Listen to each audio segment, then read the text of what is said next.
Hello, everybody, and thanks for tuning in. Today, I'm joined by Dr. Albie Defray. He's the director of Travel Doctor, and he's going to be speaking to us about the necessary health checks and vaccines when traveling into Africa.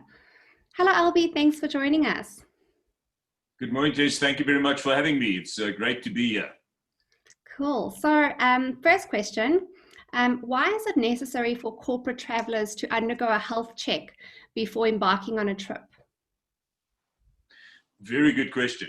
So the corporate traveler usually represents the slightly older person in a company, not always, but slightly older people because they're the experienced guys and they are the ones that get sent abroad to do business. And as we get older, we all take a little bit of additional health baggage with us.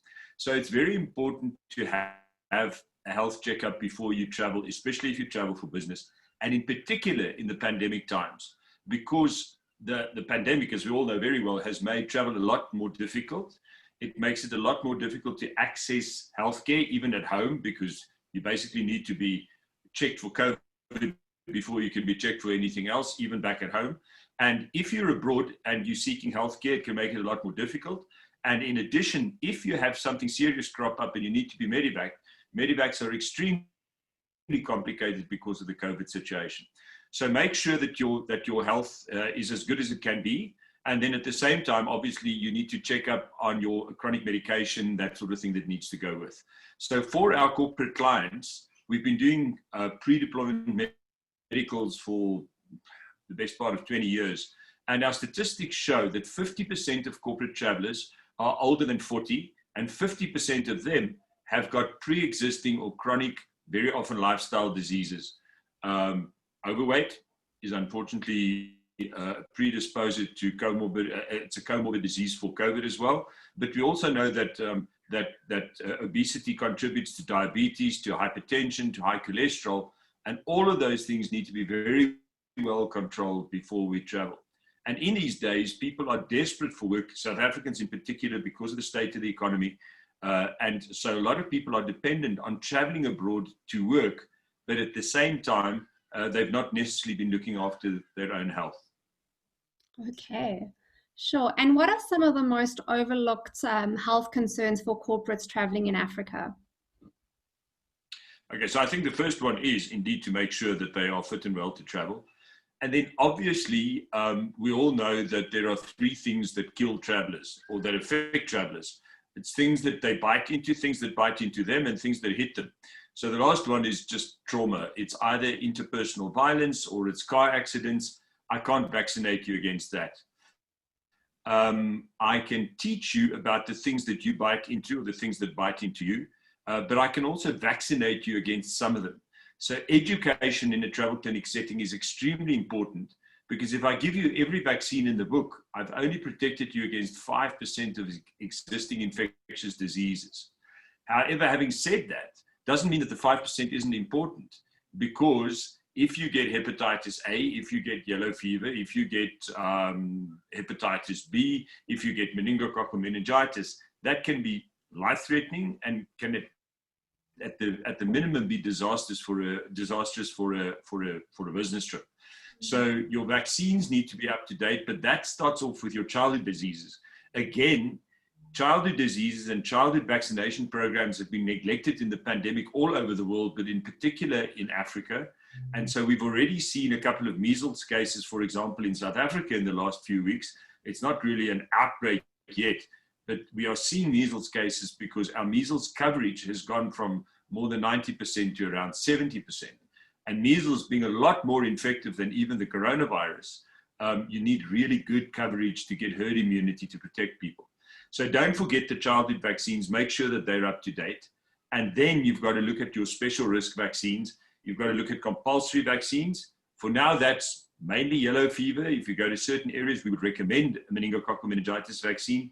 But if you're going on the Hajj, which is suspended and which is not really business travel, but that's the only other really compulsory vaccine is meningococcal meningitis for people going on the Hajj. However, we hope and pray that very soon we're going to have a SARS-CoV-2 vaccine that will make it possible to travel safely. And I can't say it loud enough, but I'm going to be the first one in the queue to get the vaccine.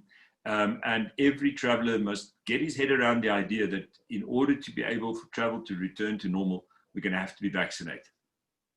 Absolutely, absolutely. All right, and do you want to tell us, is it really necessary to take anti-malaria medication? Is malaria not easily treatable?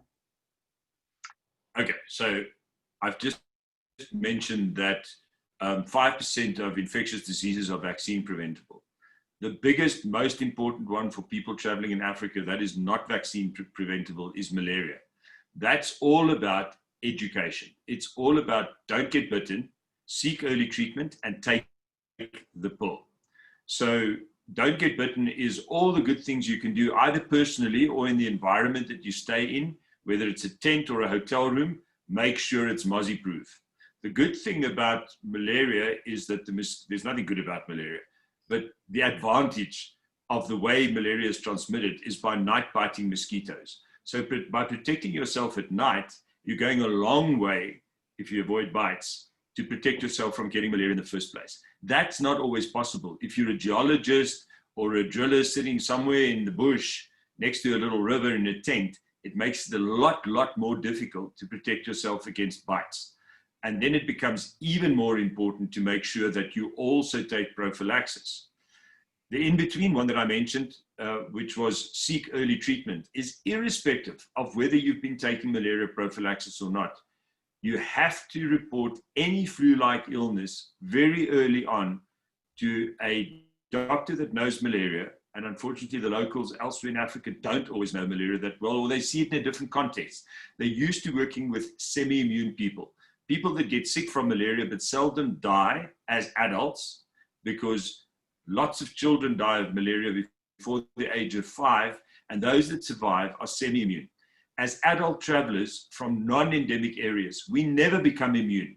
We are always at risk of dying from the most common form of malaria in Africa, which is falciparum. And right now, we've started into the rainy season, and we're all very happy in large parts of the country, like in Johannesburg, where we've already had some very good rain. Very good rain is a blessing for the country, but along with it comes puddles, mosquito breeding grounds, and we are going to see an upsurge in malaria in this season, in the summer season. So anybody who's going on business travel now, and all of those that may be lucky enough to go to tropical areas with malaria risk on holiday, need to be acutely aware that they must prevent themselves getting malaria. In this lockdown period, we've seen several tragedies of people working abroad in malaria risk areas, coming home, being quarantined, being PCR'd, being declared free of COVID, and then dying from malaria that they contracted just before they left Zambia or Mozambique or West Africa. So no, malaria is not a disease that can easily be treated. If you catch malaria early, in the first 3 days of symptoms developing, you've got a chance of probably 90%. 9 out of 10 cases treated with the correct treatment will recover and there won't be any further problems. But 1 case in 10